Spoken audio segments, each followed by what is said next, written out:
Hello learners, welcome to clock classes. आज हम इस वीडियो में सॉल्यूशन चैप्टर के पार्ट फर्स्ट को देखेंगे। Which of the unit is useful in relating concentration of solution with in vapour. तो vapour के लिए होना चाहिए, तो क्या होगा हमारा, ये होगा मोल फ्रैक्शन। क्या होगा? Mole fraction according to Raoult's law. According to, अगर हम राउल्स लॉ के अकॉर्डिंग देखें तो हमारी कंसंट्रेशन जो होती है वो प्रेशर की क्या होती है? वेपर प्रेशर के डायरेक्टली प्रोपोर्शनल होती है। वेपर प्रेशर जो होता है हमारा उसके क्या होती है? डायरेक्टली प्रोपोर्शनल टू होती है कौन? मोल फ्रैक्शन। क्या होती है? Mole fraction. तो अकॉर्डिंग टू अगर हम देखें राउल्स लॉ तो क्या होगा? Option number A is correct. Move on next question. Question number second. On dissolving sugar in water at room temperature. Sugar क्या होना चाहिए? शुगर होना चाहिए इन वाटर, वाटर में एट रूम टेम्परेचर। किस पे? रूम टेम्परेचर पर। सॉल्यूशन जो सॉल्यूशन होगा फील करेगा cool to touch, cool feel करेगा और टू टच, टच करने पर under which of the following cases dissolve of sugar will must be rapid. तो शुगर किस कंडीशन में क्या हो जाएगी? जल्दी डिजॉल्व हो जाएगी। तो sugar crystal in cold water, sugar crystal in hot water, powdered sugar in cold water, powdered sugar in hot water. तो यहाँ पर अगर हम देखें तो ऑप्शन नंबर डी हमारा क्या होगा? करेक्ट होगा। अगर हम पाउडर्ड शुगर लें इन और हॉट वाटर में अगर हम डिजॉल्व करें तो क्या हो जाएगी? वो रैपिड डिजॉल्व हो जाएगी। Option number D is correct. Move on next question. Question number third. At equilibrium rate, at equilibrium the rate of dissolution of a solid solute in a volatile liquid solvent is। तो volatile liquid solvent क्या होगा? less than the rate of crystallization, greater than the rate of crystallization, equal to the rate of crystallisation या zero. तो यहाँ पर हमारा क्या होना चाहिए? वोलाटाइल जो होगा हमारा लिक्विड सॉल्वेंट जो होगा हमारा क्या होगा? Equal to the rate of crystallisation. Option number C is correct. Option number C is correct, equal to the rate of crystallisation. Move on next question. Question number 4। Maximum amount of a solid solute that can be dissolved in a specified amount of a given liquid solvent does not depend upon। तो किस पे depend नहीं करेगा? कौन? Solvent. किसको? Solvent does not depend upon. तो किस पे डिपेंड नहीं करेगा? टेम्परेचर पर, नेचर ऑफ सॉल्यूट पर, प्रेशर पर, नेचर ऑफ सॉल्वेंट पर। तो टेम्परेचर पर, सॉल्यूट पर और सॉल्वेंट पर, तीनों पर डिपेंड करेगा। किस पे डिपेंड नहीं करेगा? किस पे? प्रेशर पर। किस पे डिपेंड नहीं करेगा? प्रेशर पर डिपेंड नहीं करेगा। Option number C is correct. Option number C क्या होगा हमारा? करेक्ट होगा। Move on next question. Next question हमारा question number 5। An example of FCC cubic centred cubic lattices. तो हमारा एफसीसी फेस क्या होगा? Face centred unit. एफसीसी का एग्जाम्पल की अगर हम बात करें, फेस सेंटर्ड क्यूबिक लैटिस के एग्जांपल की बात करें तो इसका एग्जांपल होगा सीयू, कॉपर। कॉपर इसका एग्जांपल होगा। Option number C is correct. Option number C is correct. Move on next question. Question number 6। Low concentration of oxygen in the blood and tissues of people living at high altitude is due to. तो किस वजह से high altitude पर जाने पर क्या problem होती है? Low temperature, low atmospheric pressure, high atmospheric pressure, both low temperature and high atmospheric pressure. तो यहाँ पर क्या होगा? लो एटमॉस्फेरिक प्रेशर। तो हमारा एटमॉस्फेरिक प्रेशर क्या हो जाएगा? हाई एल्टीट्यूड पर हमारा लो एटमॉस्फेरिक प्रेशर हो जाएगा। क्या हो जाएगा? हमारा एटमॉस्फेरिक प्रेशर क्या हो जाएगा? लो हो जाएगा। Option number B is correct. Option number B क्या होगा हमारा? करेक्ट होगा। Move on next question. Question number 7। Colligative properties depend on. तो कॉलिगेटिव प्रॉपर्टीज किन किन चीज़ों पर डिपेंड करती हैं देखते हैं। Nature, the nature of solute particles dissolve in solution. तो सॉल्यूट के नेचर पर। The number of solute particle in solution, कितने पार्टिकल्स होने चाहिए सॉल्यूट के डिजॉल्व हैं इन सॉल्यूशन में। The physical properties of the solute particle dissolve in solution, या फोर्थ ऑप्शन होगा the nature of solvent particle. तो ऑप्शन नंबर ए हमारा क्या होगा यहाँ पर करेक्ट होगा। ऑप्शन नंबर ए क्या होगा हमारा करेक्ट होगा। The nature of the solute particle dissolve in solution. तो नेचर ऑफ सॉल्यूट, कौन सा सॉल्यूट है हमारा, उसका नेचर कैसा है जो कि सॉल्यूशन में डिजॉल्व है। Move on next question, question number 8, which of the following aqueous solution should have the highest boiling point. इनमें से कौन सा सोल्यूशन ऐसा है जिनका बॉइलिंग पॉइंट क्या होना चाहिए, हाईएस्ट है। 1.0 मोल ऑफ NaOH या 10 मोल ऑफ Na2SO4 या 1.0 मोल ऑफ NH4OH या 1.0 मोल KNO3। तो यहाँ पर अगर हम देखें तो सबके मोल क्या हैं, इक्विवेलेंट हैं। लेकिन अगर हम बी ऑप्शन को देखें तो किसके कितने मोल्स हैं इनकी, वो क्या है 10 है। कितने हैं 10 है। तो जिनके नंबर ऑफ मोल्स जितने ज़्यादा होंगे उनको डिजॉल्व करना या उनकी बॉइलिंग पॉइंट क्या होगी उतनी ज़्यादा हाई होगी, उनकी बॉइलिंग पॉइंट क्या होगी उतनी ही ज़्यादा हाई होगी। तो option number B is correct. तो यहाँ पर ऑप्शन नंबर बी क्या होगा हमारा करेक्ट होगा। Move on next question, question number 9, an unrip mango place in a concentrated salt solution to prepare pickle cereals because it gives water due to osmosis, it loses water due to reverse osmosis, it gain water due to reverse osmosis, it loses water due to osmosis। तो अगर हम यहाँ पर देखें तो ये कहाँ पर क्या होगा, इट लॉसेस वाटर। ये क्या करता है वाटर को, अगर हम पिकल्स को देखें तो क्या करता है, वो क्या करता है वाटर को लॉस करता है due to reverse osmosis. Reverse osmosis बोलिए या ऑस्मोटिक बोलिए, रिवर्स ऑस्मोसिस की वजह से क्या करता है वाटर का लॉस करता है। तो यहाँ पर ऑप्शन नंबर बी क्या होगा हमारा करेक्ट होगा। ऑप्शन नंबर बी हमारा करेक्ट होगा। Move on next question, question number 10, at a given temperature, एक गिवन हमारा टेम्परेचर दिया है, osmotic pressure at a concentrated solution of a substance, क्या होगा, it is higher than that of a dilute solution, it lowered than of a dilute solution, it is same as that of a dilute solution, can not be compared. हम इसे compare नहीं कर सकते हैं with osmotic pressure of dilute solution. इसे हम क्या कर सकते हैं कंपेयर्ड नहीं कर सकते हैं। तो इसका क्या होगा, अगर यहाँ पर देखें it is higher than that of dilute solution, option number A हमारा क्या होगा करेक्ट होगा। Option number A is correct. Option number A is correct. Move on next question, question number 11, value of Henry constant K H is. तो अगर हम Henry constant की बात करें तो हमारे पास क्या होता है P is directly proportional to X. तो अगर हम पी को देखें तो क्या लिखते हैं, इसको हटाने के लिए प्रोपोर्शनल को हटाने के लिए कांस्टेंट यूज़ करते हैं के एच एक्स। तो यहाँ पर के एच क्या होता है हमारा हेनरी कांस्टेंट होता है, और के एच जो होता है वो डायरेक्टली प्रोपोर्शनल टू होता है किसके टेम्परेचर के, क्या होता है directly proportional to the temperature. किसके डायरेक्टली प्रोपोर्शनल होता है टेम्परेचर के डायरेक्टली प्रोपोर्शनल होता है। तो अगर हम टेम्परेचर को इंक्रीज करेंगे तो के एच की वैल्यू क्या होगी इंक्रीज होगी। तो option number A is correct. Increase जो होगा विथ इंक्रीज इन टेम्परेचर, तो हमारी जो हेनरी कांस्टेंट की वैल्यू है वो क्या होगी इंक्रीज होगी अगर हम टेम्परेचर को इंक्रीज करते जाएंगे। तो option number A is correct.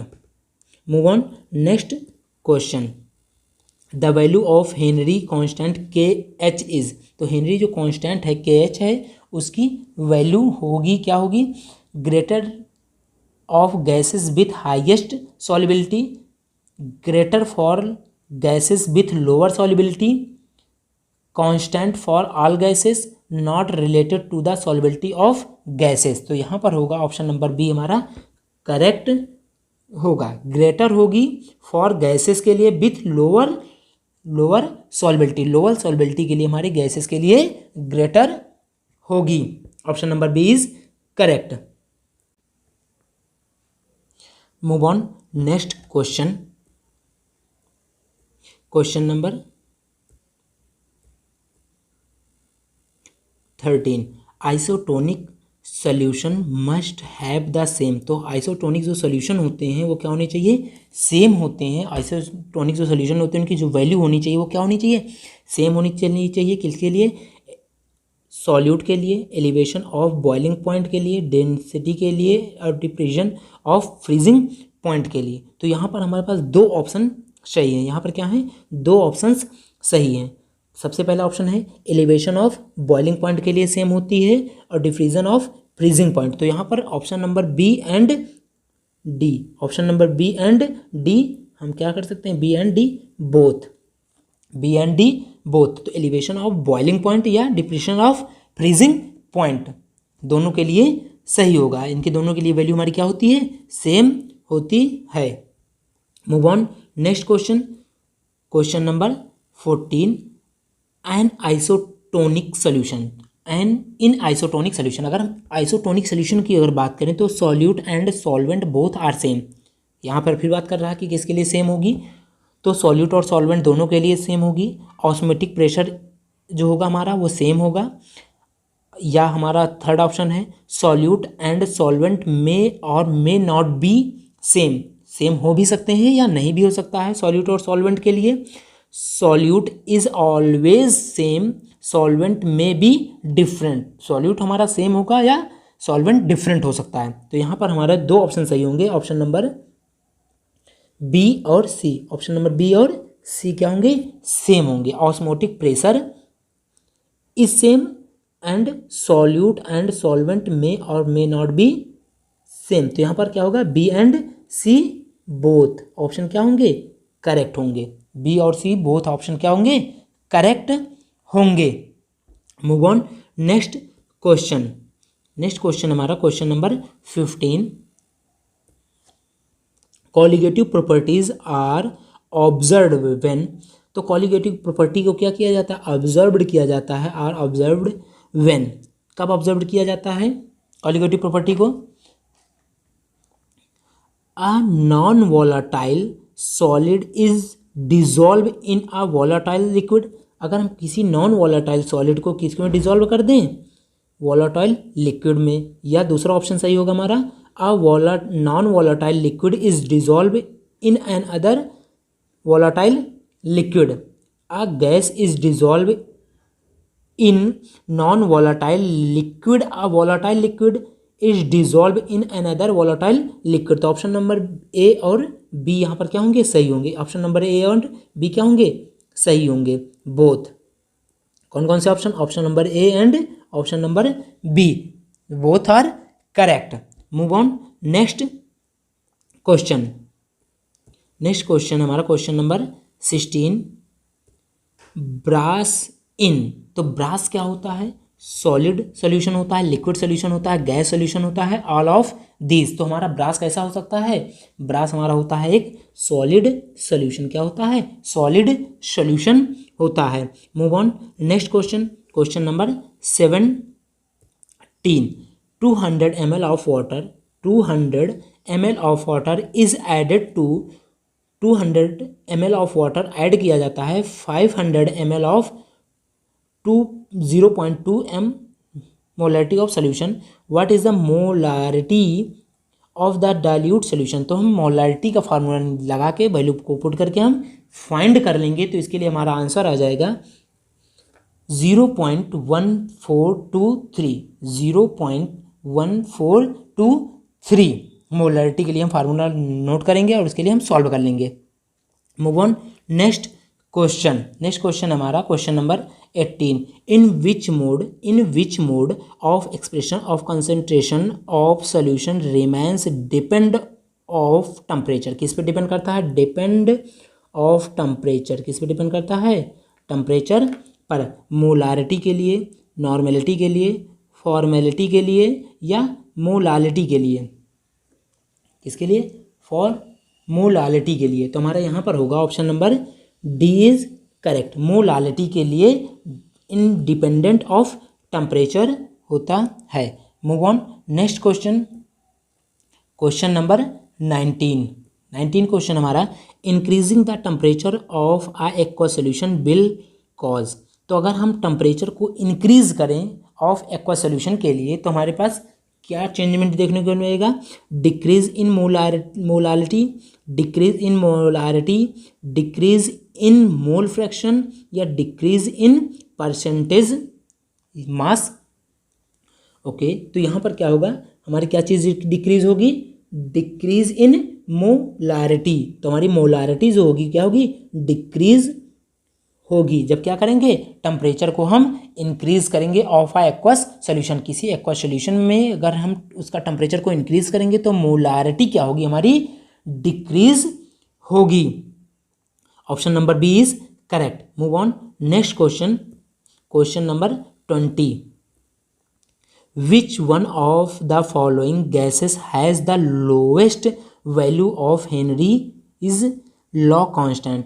क्या होगी?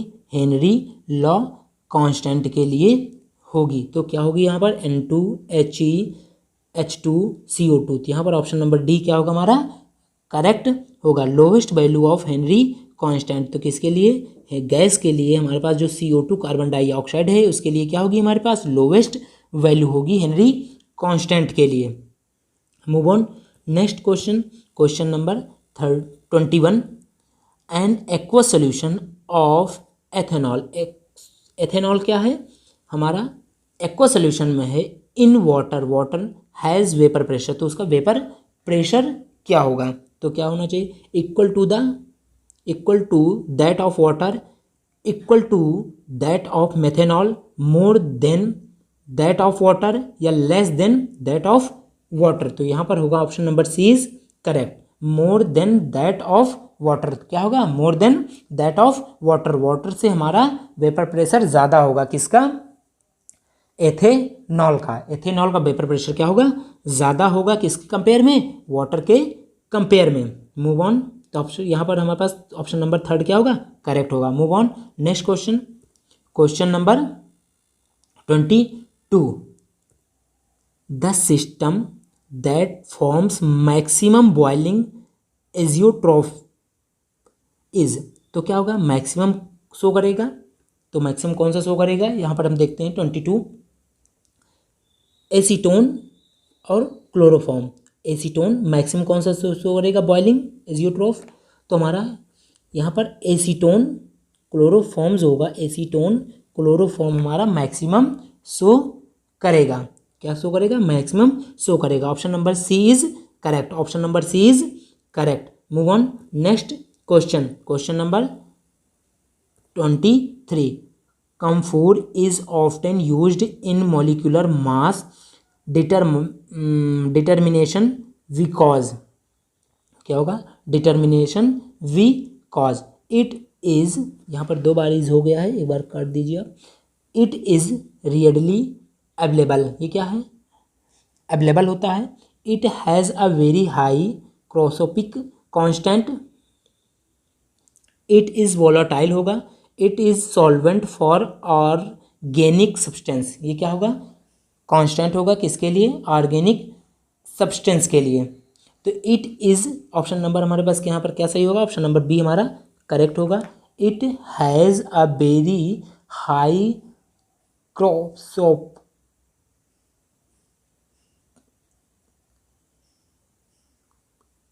ऑप्शन नंबर हमारा क्या होगा? बी सही होगा। It has a very high cryoscopic constant. Move on next question, question number 24। Question number 24। Which of the following 0.1 m, यहाँ पर m का मतलब है mole, aqua solution is likely to have the highest boiling point. क्या करेगा? Highest boiling point show करेगा। तो सबसे ज़्यादा अगर हम बॉइलिंग पॉइंट की बात करें तो कौन शो करेगा?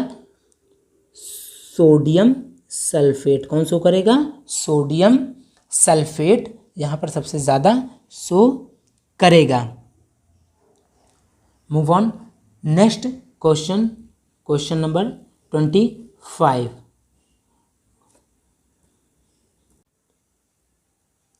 One half factor of 0.1 ideal solution is. तो हमारा इसके लिए क्या होगी? आइडियल सोल्यूशन के लिए जो हमारे पास जो वैल्यू होगी वो क्या होगी? 0.11 -0.01, नन ऑफ दिस। तो ऑप्शन नंबर बी क्या होगा हमारा, करेक्ट होगा। ऑप्शन नंबर बी क्या होगा हमारा, करेक्ट होगा, 1 होगी इसकी वैल्यू।